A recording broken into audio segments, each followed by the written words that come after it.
brick student. What do you consider a yellow brick student to be?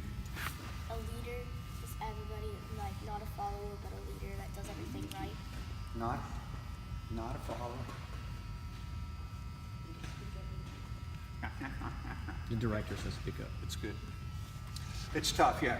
Kids, if you can, speak up on these things. Today, I'm going to do a lesson that I often don't do with classes. I choose only to do it with what I consider to be fairly higher classes. And the trainers around, the PFA trainers around the nation, when they go into a school the second year, kind of for a booster session, often this is a type of lesson we would like them to possibly do if they think the class can handle it. Because once we get going in the lesson, the pressure to take care of anything that's going wrong will be upon, well, who do you suppose it'll be upon? The pressure to take care of anything that's going wrong during the lesson. Who's going to solve it? You kids are going to solve it, that's right. So here's what we're going to do in just a little bit. I'm going to give you multiple directions on how to do this lesson. I think I'm only going to do them multiple directions once. I may, when I get completely done, say, do you have any questions? And I will probably take one question. But then after that, I'll say go, and it's up to you. And that's just on the first part of this lesson. Once you can do the first part of this lesson, then we'll go into the second part of it. But here's the most important thing. Get in a little closer. You have Pam's permission, Amy's permission, Ken's permission, and my permission. The rest of this particular lesson, anytime you look around and see a goof, a flub, a boo-boo, a no-no, a mistake, an error, a hyper, a loss, call it what you want. Anytime your gut feeling in your brain says that person needs help or this isn't right, shouldn't be doing that. You have my and our permission to be team friendly and intercede, interject and get into it and help them as long as you do it in a calm, friendly manner. You understand that? Okay, so you've got our what? Permission. Guess what? In most schools around the nation, even once they get the permission, if that's all I give them, very few still do it. So I'm going to give you more than our permission. I expect you to do it. If you were in the military, I would give you an order. You gain wisdom, children. But this isn't the military. You're just a great class of kids that has come in and has been chosen. So not only do you have my permission, I expect you to do it. It's a charge I'm giving you. It's a command. I want you to do it. Do you think you can? Yes, sir. Yes, sir. Will you? Yes, sir. Turn to a person next to you and say, yeah, I really will. Yeah, I really will. Well, let's give the first part directions to this. When I say go, there are 1, 2, 3, 4, 5, 6, 7. There are 8 cones. When I say go, I want you to line up calmly in a friendly way quickly behind those cones. Once you are lined up behind all 8 cones, and I would like you to do it, you're a sharp class, I'm going to say 45 seconds. So we're going to give you 45 seconds. So at the end of 45 seconds, I'm going to look over there, and I'm going to see lines behind all 8 cones. And these lines, I want them to be mixed. Mixed means boys and girls in them. I would like the lines to also not be your best friend. If you've got a real good buddy, go in a different line from them. Thirdly, on this, I want, when you're done, I want the biggest line to be no more than 1 bigger than the smallest line. So in 45 seconds, we look over there and there'll be mixed lines behind all 8, and you won't have your friends in them, and the biggest line will be how much bigger than the smallest line? 1. So do you understand those directions? Yes, sir. Go. Not one school has done this in the last 2 years on the first shot. This will be hard.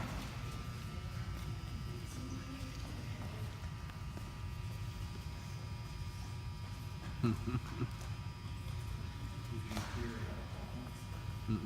you hear a lot of talking? Okay, that's all. And what you hear? To make 8 lines, mixed. You had no one in there. Okay. Now, this gets real interesting here. And what did I tell you guys that had happened the last couple of years? Not one school. I don't care who they send me as their kids. Not one school has done this on their first shot. I've had a bunch of schools do it on their second. Okay, come back out here, guys. Just sit down here again.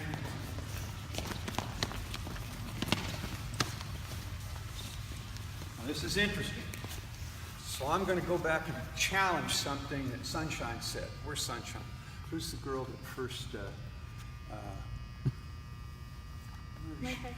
Yeah, okay. Anyway. No, here. Who's first and said we're all yellow bricks? Yeah. And I said, look around. I want to watch your body language in these. I'd say, no, you are not. You have a lot of yellow brick qualities. But let's face it. Was the math involved in that direction difficult? There are 8 cones in a line wasn't going to be any bigger than what, 4? 4 or 3 in a line. I mean, you're talking math. It is not too tough. What's 4 minus 3? 1 different. The math was easy. Cones were easy. The mixed was easy. You guys couldn't do it. Okay. The reason you couldn't do it is the reason that any class I asked to do it wouldn't do it. You did not have enough assertive leaders. I even looked at the teachers and I said, do you hear much talking? I believe a couple of you even heard me say that, did you? I thought I saw some body language change on. I was talking to the teachers, but when I said that, and then a few people, you might want to, you go. The reason you couldn't do that has almost nothing to do with how smart you are or how dumb you might be or anything like that. It's not an intelligence thing. The reason you couldn't do it isn't because it was too difficult to do for your brain. The reason you couldn't do it is your leaders didn't go out and make a move and make things happen and say things. How many of you saw that there was nobody at that far one? Did any of you see that? Oh, I know. You guys saw. What'd you do about it? Remember the rock in the corner? Mm-hmm. The rock in the corner? We had a rock in the corner, and a rock in the corner can't see. But if you hadn't had anybody in the last line, and you looked and said, and I said to the class, how much did the rock in the corner do to solve that problem? You guys would go, it didn't do anything. Yeah, neither did you. 4 or 5 of you saw it. What should you have done? Well, let's see.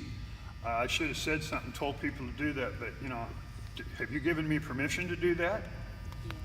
Yeah. Did we expect you to do it? Yes. Yeah. Did you do it? No.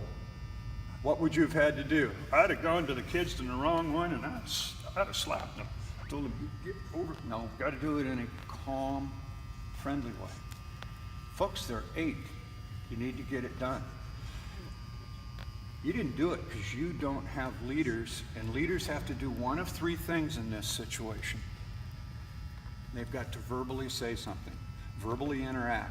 The pep talks go along with, you have to know, yellow bricks, what really makes you a yellow brick, you verbally interact when you see something, or you physically go over and actually do it yourself, or you use body language and communicate what needs to be done. That's it. You communicate verbally, body language, or you go physically solve the problem. Do you want another try at 45 seconds? Yes. I'm going to change the direction just a teens. This time when you get done, you've got 45 seconds. I want someone behind all 8 lines. I want them mixed lines. I don't want your best friend, and I want the biggest line to be no bigger than how much over the smallest line. 1. And I don't want you to go exactly with the same people you had before. Go. Now this is the first part of what do you own. Hasn't touched physical much yet. It will take communication. Was it that kept you from doing it the first time? No, we didn't have any leaders step up to say. You weren't assertive enough with your leadership. Somebody didn't, go do this, you do. Because all those people, if you communicate with them and they cooperate, what is that? If You communicate and they cooperate. What is that? Come on. It causes the teamwork to make TCC happen. Kids, I need you to remember the three things when you see a problem. You verbally get involved in a team-friendly way. Or you physically, hey, I'll go move, you go switch. See how you guys did? I don't know if it was a best friend or what you did there. Or you just do body language. That's all it takes to get it done. People will be TCC. Good. Now that you've got it, let's go into the physical part of this lesson, okay? Are you ready? When I say go, the first person in each line goes down to the other end, okay? And there's a station there for you. When you get to this station, you're going to take the ball, bounce it up.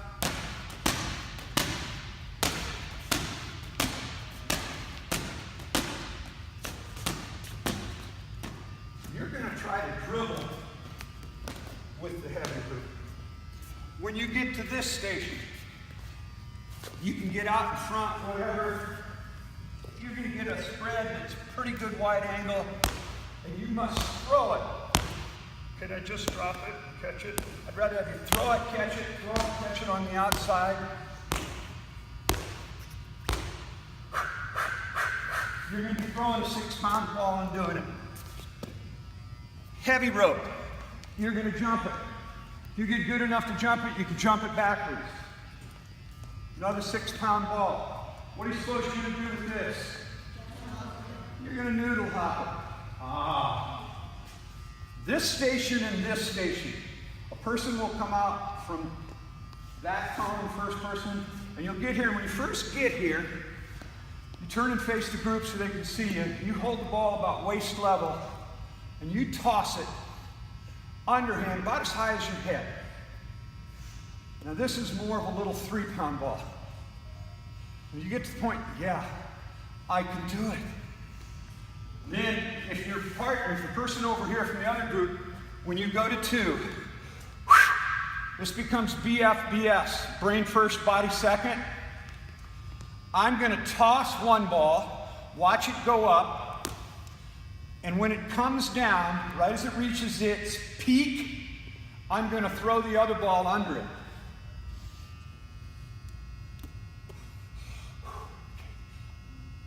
You're going to throw under. Okay. Under. Under. Under. Under. Now, if the other person is using that, you wait till they get their turn over with. Person who comes out here, when you get here, you hubba hubba. If you can't quite hubba hubba, lift it up. All of a sudden, one of us will say, switch! When we say switch, whoever's down here, come back, and you go to the back of any line you want then. And when we say switch, come back, and the next person comes out. Do you have any questions over what you're going to be doing down there? Go!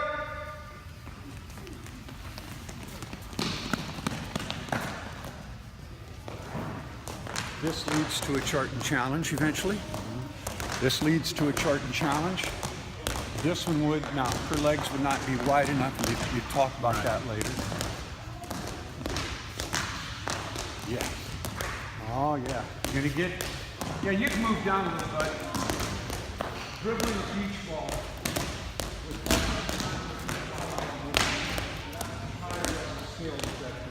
That's difficult. Well, you got it. It's tough. Didn't? Switch!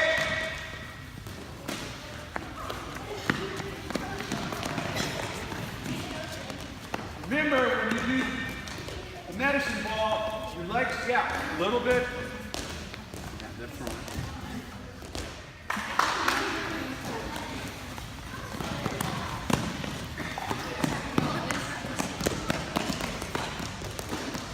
One hand, not 2 hands. Dang it.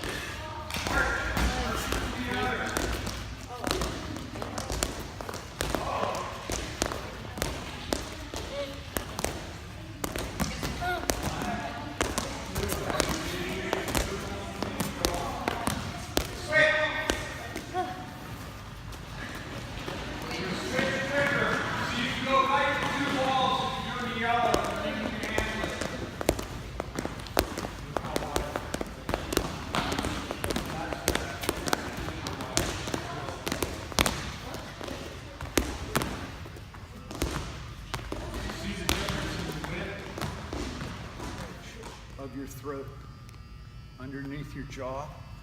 Push them in. What are you hearing?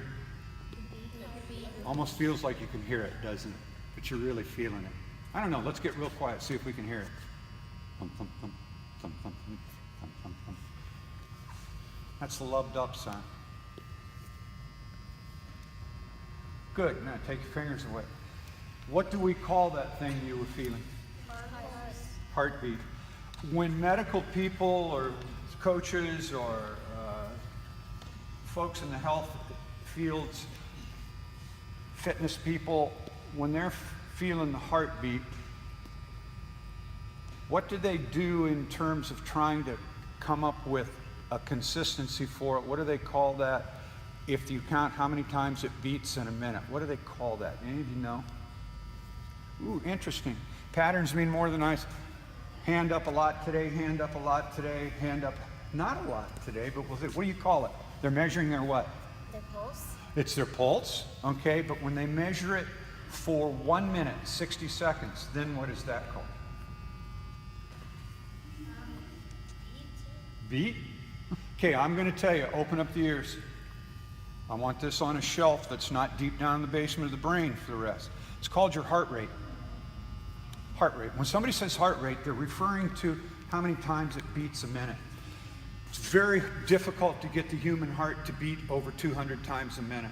If it's beating over 200 times a minute, you're in absolutely super Olympic, 1 in 100,000 human being type shape, probably. And some Olympic athletes get to the point they can push themselves and it's beating 200 and they're still able to function. Most of us, we're in deep trouble if that's happening. Okay? But let's see what your heart rate is now that you've had about 2 minutes. Now, here's what we're going to do. I'm going to have you put it up there, and then I'm going to say go. And when I say go, every time it goes thump, thump, thump, thump, thump, thump, or whatever time you hear your thump, just count that as 1, okay? And we're going to do that. You'll only indicate your answer by raising your hand, but you'll do all of this with your eyes what? Closed. Okay, keeping your eyes closed. How many of you brushed your teeth this morning? Don't open your eyes. Nobody will know. Good enough. Put your hands down. How many of you, keep your eyes closed, how many of you think that the heart is a muscle?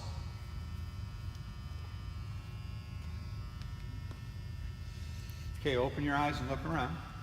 How many of you think the heart is a muscle? Good, okay. It is.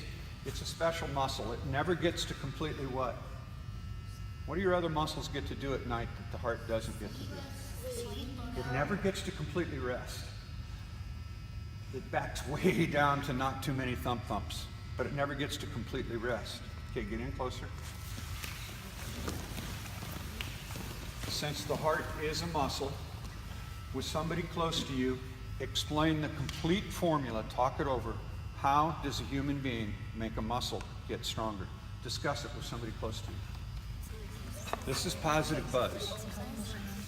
And this is what eventually, if it's good that kids do positive buzz on little things at times, you really want them to learn the important things. Hypers can take it over pretty quick, and 30, 40 seconds, usually things get done. But you can tell with this particular group, there's some real meaningful learning going on here.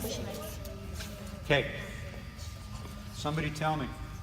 So if you want the heart as a muscle, how do you get, well, I'll tell you what, stand up if you know how to make the complete explanation of how to get a muscle stronger. A nice full explanation.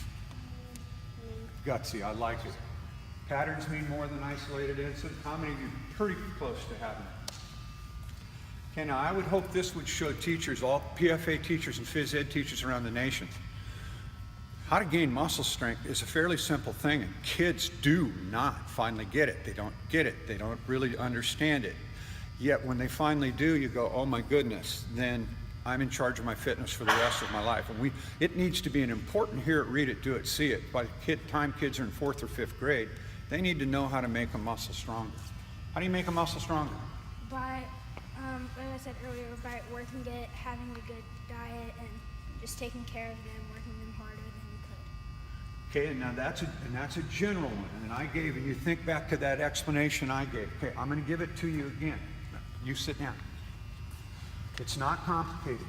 You work a muscle or a muscle group until it gets tired. When it's tired, it will send what to your brain? It'll tell you, I'm getting tired. You know when you're getting tired. We know it as human beings. It will get tired. It will send a message to your brain that says, hey, I'm getting tired. How much longer are we going to do this? If you want it to get stronger, what's the message you send back? Yeah, I want you to. Good. I'm glad you're tired. Now we're going to keep going till you get exhausted. And if you do that 3 or 4 times a week while you're eating well and sleeping well, how will the muscle respond? Get stronger. How many of you in your neighborhood see adults out jogging in the morning and doing stuff? It's not because it's all super fun. When they're jogging, yeah, they're going to get their leg muscles tired. But usually when they're jogging, what's the real muscle they're really working on? The heart. They want to get that heart up, and they want to go out when they're tired, and they want to jog when they're tired, and they'll keep going until they're closer to exhausted. And they do this 2 or 3 times a week, and they know that's keeping my heart strong, it's keeping my legs strong. Do I have someone else again that can explain that just like I did? We're yellow bricks, but we don't have an, I'm afraid I'd make a mistake. Well, if you made a mistake, are the other kids going to make fun of you? No. Mr. Chambliss might, but I might too. No, we're not going to make fun. Okay, who can explain it again? Once you can explain it, it's in your brain, you can do it. 1, 2, 3, good. Good. Try it, young man. Stand up and say it. How do you make a muscle stronger? By making yourself exhausted. Okay, but what do you have to do before exhausted? Job. You've got to get the muscle what first? Tired. Tired. What comes first? Work a muscle till it gets tired. Take the message. Say, I know. Let's keep going till we're exhausted. Is that hugely complicated? No, sir. It's not. Somebody else, can somebody else word it? Try it, young man. What do you think? You're explaining to your cousin in Omaha how to make a muscle stronger. So how to make this, you make a muscle stronger by working it to one point, and then the next time you do that, you work it harder. Okay, and what is the one point you're working it to? Tired. Yeah, work it till it gets tired. How will you know when it's tired? When it sends the It message. sends a message through your nervous system. What's the message you send back? Too bad. Yeah, too bad. Let's get stronger now. Okay. Somebody else? Somebody else explain it? It's going to be all boys? Oh, I didn't just say that, did I?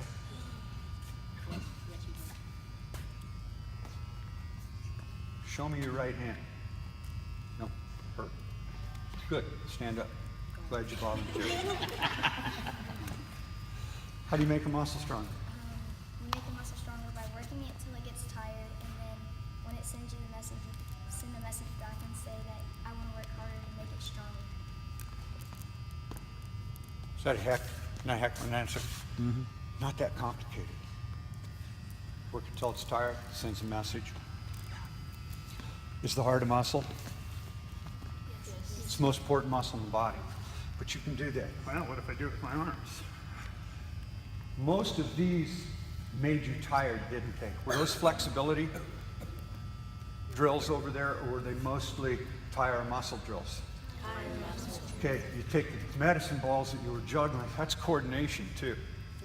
Put a strawberry, this is an ice cream cone, put a strawberry scoop on it. Put a chocolate scoop on it. Tell me to take a big bite. Take a big bite. I missed. I only missed by 2.5 inches. That was coordination. Okay, that takes some coordination. Hitting that takes some coordination. Rope jumping, coordination. What muscles get tired? Yeah. Okay, good. Kids, you guys have got a muscle stronger. Once you own that, who's in charge of your fitness for the rest of your life? You. It's the man in the mirror. It's the girl in the mirror. Second most important thing I wanted you to learn is that when you're a yellow brick, to show that you're a yellow brick, you have to do one of 3 things when you see problem situations. You have to verbally intervene with your words, you have to intervene with your body language, or you have to physically go do it. That's all we're looking for with some 3 kids. That's the second most important thing. And the third most important thing was in our classes, was this a private lesson this morning where one kid came down here?